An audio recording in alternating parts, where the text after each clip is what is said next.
Sir ఇప్పుడు మీరు రాజశేఖర్ రెడ్డి సీఎంగా చేసిన టైంలో మీకు ఏపీఎస్ఆర్టీసీ చైర్మన్ పదవి ఇచ్చారు అండ్ మీరు హార్డ్ కోర్ గా ఉన్నారు అప్పుడు అక్కడ కాంగ్రెస్ లో. తల్లిదండ్రులు భగవంతుడు నేను అడగకుండా నన్ను గుర్తించి ఆర్టీసీ చైర్మన్ ఇచ్చాడు కనుక నీతి నిజాయితీగా పనిచేశాను. నాకు ఆ ఇద్దరు తల్లిదండ్రులు భగవంతుడు తర్వాత నాకు రాజశేఖర రెడ్డి గారు కేవీపీ అని నెంబర్ ఆఫ్ టైం చెప్పాను. మీకు కూడా ఇప్పుడు చెప్తున్నాను, అడగండి. అలాంటప్పుడు 26 మెంబర్స్ నుంచి 10 మందిని లాక్కున్నారా లేదా? 26 మంది ఎమ్మెల్యేలు వేస్తే 10 మంది లాక్కున్నారా?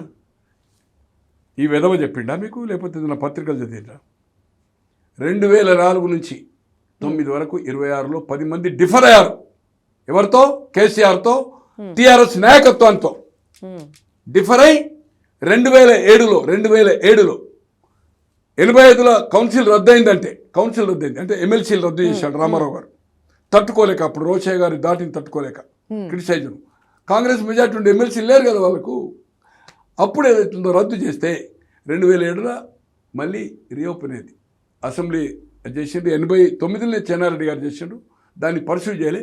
రాజశేఖర రెడ్డి గారు సెకండ్ టైం చేసిండు. అసెంబ్లీ తీర్మానం చేసి పంపి అక్కడ యూపీఏ ప్రభుత్వం వచ్చింది కనుక దాన్ని ఇన్ఫ్లుయెన్స్ చేసి ఏదైతుందో 3 ఏళ్ళు పట్టింది దానికోసం. సత్యనారాయణ రాజు గారు ఇప్పుడు బతుకున్నారు. వారు ఇంకా ఎమ్మెల్సీ ఉండరు లేదు. ఆయన పేరే ఎమ్మెల్సీ రాజు. ఓకే. పివి గారి సహచరుడు, బాగా అది వెస్ట్ గోదావరి రాజులు. అతను కంప్లీట్ ఢిల్లీనే దానికోసం దాన్ని వెంబడిపడి 2007లో అది జరిగింది. అప్పుడు జ్ఞానేశ్వర్ ముద్రాజ్ అని ఒక ఇండిపెండెంట్ చేశాడు ఎమ్మెల్సీ. ఆడు ఇప్పుడు ఎంపీ క్యాండిడేట్. ఎవరికి? బీఆర్ఎస్కి. ఎక్కడ? ఆయన అడగండి, ఆయన చెప్తాడు కదా. ఇప్పుడు వాళ్ళ క్యాండిడేట్ కదా, అల్లెంబడే ఉన్నాడు కదా, డబ్బులు లేరు ఇచ్చినావు కదా, చెవెలే టికెట్.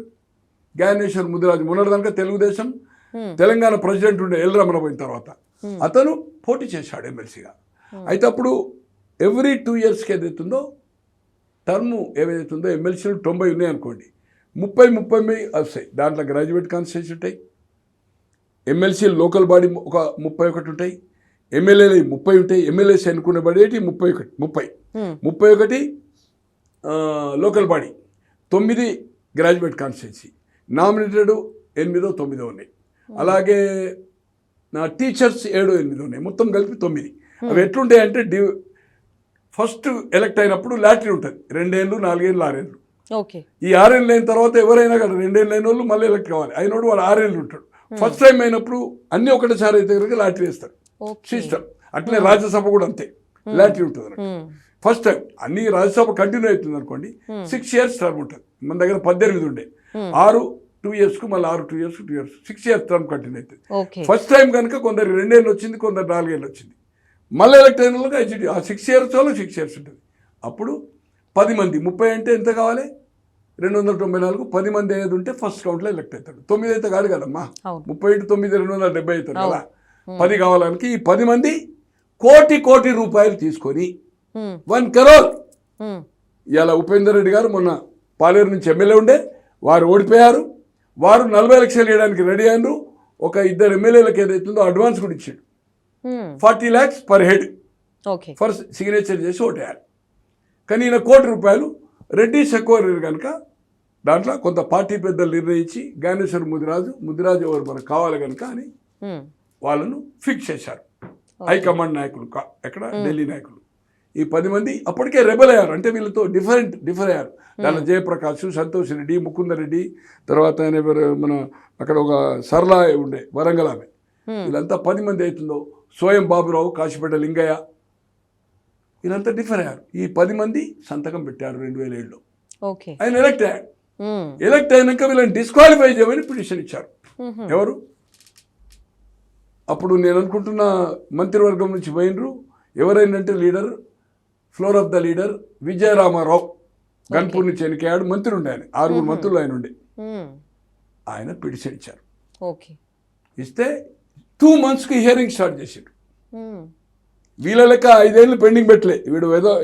ఈయన విధవ ఉండే కదా మత్స్యాచారి. నిన్న పోయినసారి ఎవరు ఉంటుంది, మన పేరేంది, పోచారం శ్రీనివాసరెడ్డి ఉండే. ఒకసారి వాళ్ళు పిలిచాడమ్మా, పిలవలే కదా, ఒక్కరిని ఇచ్చేలా.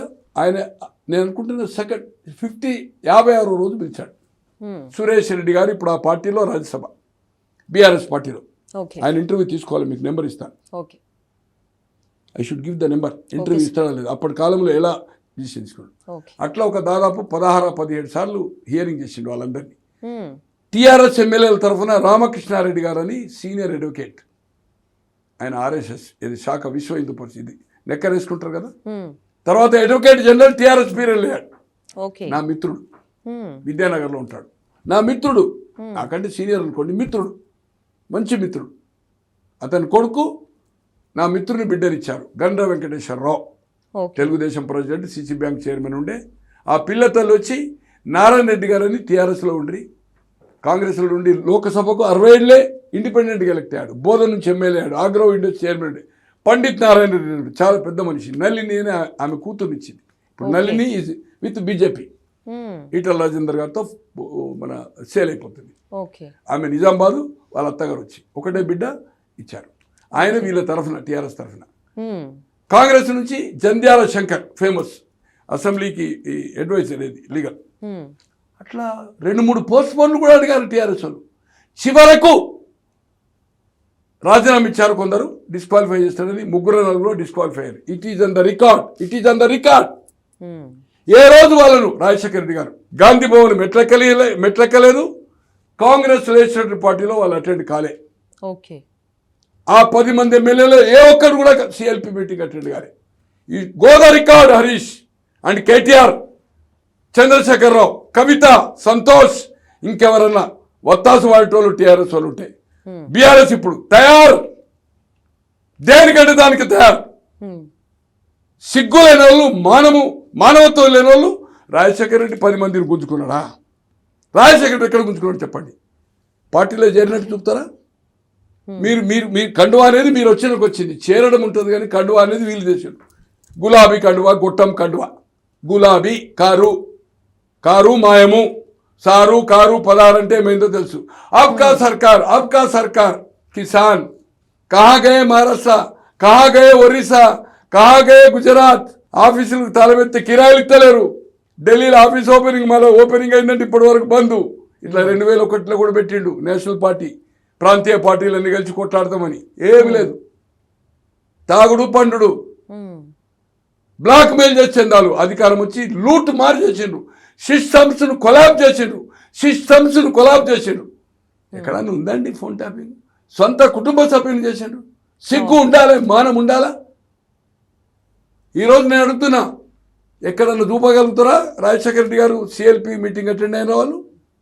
కాంగ్రెస్ పార్టీ గాంధీ భవన్ ఎక్కారా? అభివృద్ధి కోసం చేరుతున్నామని మీ కండువా కప్పిండా రాజశేఖర రెడ్డి గారు? చనిపోయిన మహానేత గురించి ఆవాకులు చేవాకులు మాట్లాడతారు. ఈరోజు ఒక ఎన్టీవీలో బ్లాక్ మెయిలర్, ల్యాండ్ గ్రాబర్, శ్మశానాలను కబ్జా చేసినోడు, ప్రభుత్వ భూములను కబ్జా చేసినోడు, 55 ఏళ్ళు చరిత్రట.